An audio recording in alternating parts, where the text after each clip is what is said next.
20 years of excellence. Sun International Institute of Tourism and Management.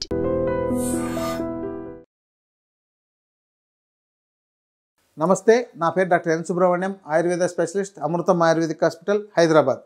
Gas trouble, చాలామంది acute gastritis అని, chronic gastritis అని జీవితకాలం మందులు వాడుతున్నారు. ఇక్కడ అక్యూట్ గ్యాస్ట్రైటిస్ అంటే ఉన్నట్టుండి మనకు పొట్టలో ఏదో ఇబ్బంది, త్రేపులు రావడం, కడుపు ఉబ్బరం, జీర్ణం కాలేకపోవడం, వాంతులు అవ్వడం, చెస్ట్లో పెయిన్ వచ్చేస్తుండడం, అసలు ఆకలిని లక్షణాలు లేకపోవడం, ఇలాంటి వాటితో బాధపడుతూ వెంటనే హాస్పిటల్కి వెళ్ళి అడ్మిట్ అయ్యి అక్కడేదో తాత్కాలికంగా చికిత్స తీసుకొని తర్వాత రెగ్యులర్గా మందులు వాడుకోవడం. ఇంకొంతమంది క్రానిక్ గ్యాస్ట్రైటిస్ అయితే వాళ్ళకి ఏమవుతుందంటే కడుపులో మంట, నొప్పి రావడం, ఇక నిరంతరము ఏదో ఒక మందు వేసుకోకపోతే ఆరోగ్యకరంగా లేకపోవడం, ఇక కాలేయ సంబంధ సమస్యలు అంటే ఫ్యాటీ లివర్ కావచ్చు, ఇంకా లివర్ సిరోసిస్ కావచ్చు, ఇంకా ఇవన్నీ కూడా ఈ యొక్క సైడ్ ఎఫెక్ట్ లాగా ఇలాంటివి ఆ సమస్యతో బాధపడుతున్నప్పుడు మరికొన్ని యాడ్ అయిపోతూ ఉండడం, ఆహారం సక్రమంగా జీర్ణం కాలేకపోవడం, మోషన్ సరిగా అంటే విరేచనం సక్రమంగా కాలేకపోవడం, కడుపు ఉబ్బరం ఉండడం, అల్సర్స్ ఉండడం, కడుపులో కానీ పొట్టలో కానీ పుండ్లు తయారవడం, అంటే మీకు ప్రేవుల్లో వీటిలో పుండ్లు తయారైపోవడం, వీటి వల్ల ఏ కారము, ఉప్పు, పులుపు ఉండే పదార్థాలు తినలేకపోవడం, మంచి ఆహారాన్ని తృప్తికరంగా భుజించలేకపోవడం, ఇవన్నీ కూడా మీ పొట్ట సంబంధ సమస్యల కింద వస్తాయి. దీన్నే గ్యాస్ట్రైటిస్ అనొచ్చు. ఇక దీనికి మీ యొక్క లక్షణాలను బట్టి రకరకాల పేర్లు ఆధునిక వైద్యంలో ఉన్నాయి. ఆయుర్వేదంలో దీన్ని ఆమ్లపిత్తమని, అద్మానమని, ఇలా కొన్ని రకాల అజీర్ణము, అగ్నిమాంద్యము ఇలాంటి పేర్లు ఉన్నాయి. వీటితో ఇవన్నీ కూడా ఒక కోవ కిందకే వస్తాయి. ఇవన్నీ పిత్త సంబంధ సమస్యలు. ఈ సమస్యల్ని కేవలం మనం ఆహారము, జీవన విధానం ద్వారానే తగ్గించుకోవచ్చు. ఎందుకంటే మన యొక్క జీర్ణ వ్యవస్థ మనం బతుకున్నంత కాలము మనకు పనిచేయడానికే ఉంది. దాంతో సమస్యలు రాదు.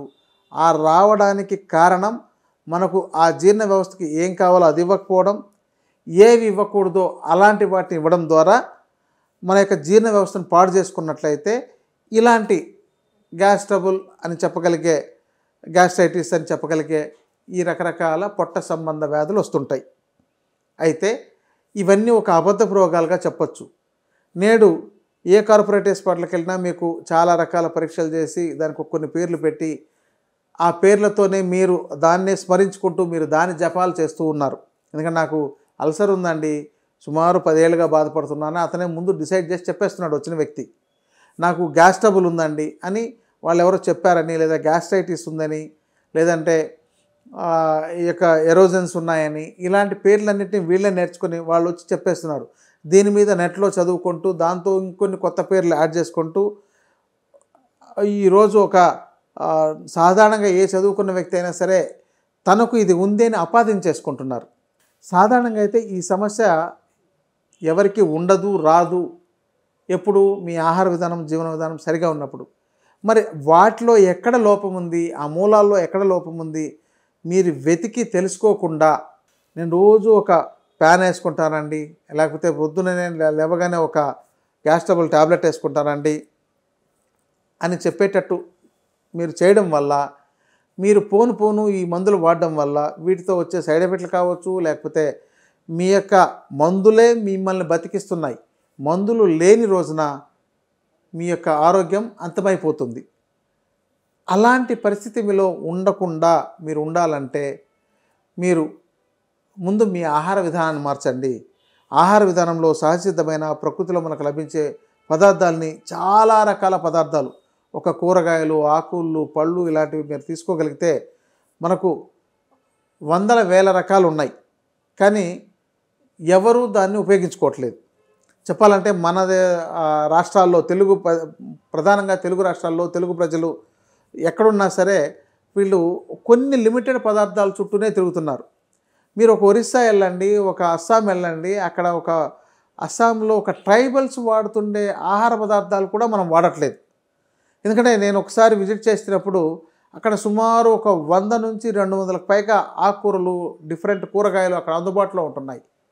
వాటన్నిటిని వాళ్ళు వాడుతున్నారు. అక్కడ వాళ్ళు చెప్పిన ఒక దుంపలను తీసుకొచ్చి ఒకరోజు వండి తింటే ఆ రోజు చాలా ఎనర్జెటిక్గా, అసలు ఎప్పుడు ఒక 20 ఏళ్ల ముందు ఎనర్జెటిక్గా ఎలా ఉండేవాళ్ళమో అంత ఎనర్జెటిక్గా పరుగులు తీయాలనిపించే విధంగా ఉంటుంది.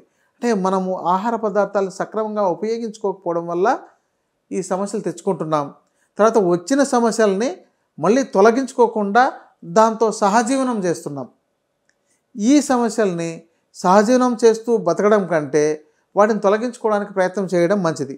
మరి వీటి మీద కొంతమందికి మాకు నమ్మకం లేదండి, మేము అప్పుడెప్పుడో ఆయుర్వేదం వాడాం, వాటిని వాడినప్పుడు మాకు వాంతులు అయినాయి, లేకపోతే వేడి చేసింది, లేకపోతే విరేచనాలు అయినాయి, లేదంటే ఎవరో పథ్యం పాటించాలన్నారో ఆ పథ్యం మేము పాటించలేకపోయాం, లేదంటే అప్పుడేదో చికెన్ తింటే మాకేదో అయింది అందుకని మందులు మానేసాం. అంటే చికెన్ తింటే ఏమవుతుందో గమనించట్లేదు, కానీ మందుల మీద మాత్రం నెపాన్ని నెట్టేస్తున్నారు, లేకపోతే వైద్యుల మీద నెపాన్ని నెట్టేస్తున్నారు, లేకపోతే చికిత్సల మీద నెపాన్ని నెట్టేస్తున్నారు. కానీ వాళ్ళు చేసే లోపాలు, దోషాలు లేదా ఆహార పదార్థాల లోపాల మీద వాళ్ళ యొక్క అభిప్రాయాన్ని ఎప్పుడు చెప్పడం లేదు.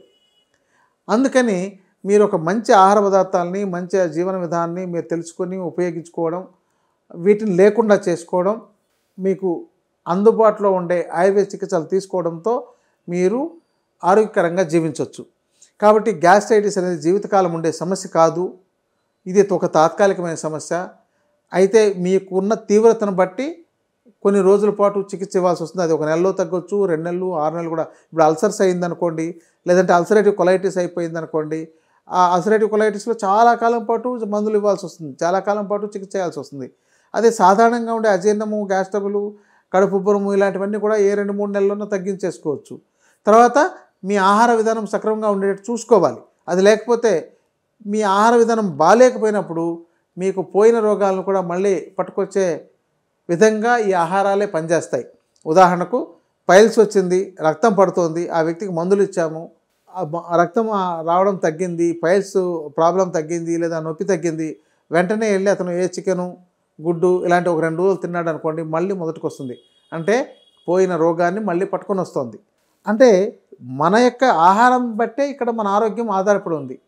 కాబట్టి ఒక గ్యాస్ ట్రబుల్ అనేది ఒక అబద్ధపు రోగం. మీ ఆహారము జీవన విధానంతో తగ్గించుకోవచ్చు.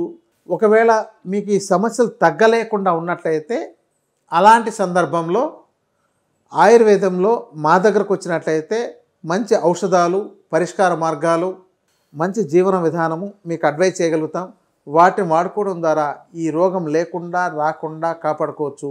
ఇంకోటి అంటే గ్యాస్ ట్రబుల్ అనేది తర్వాత మరికొన్ని రోగాలకు దారితీసే అవకాశాలు ఉంటాయి.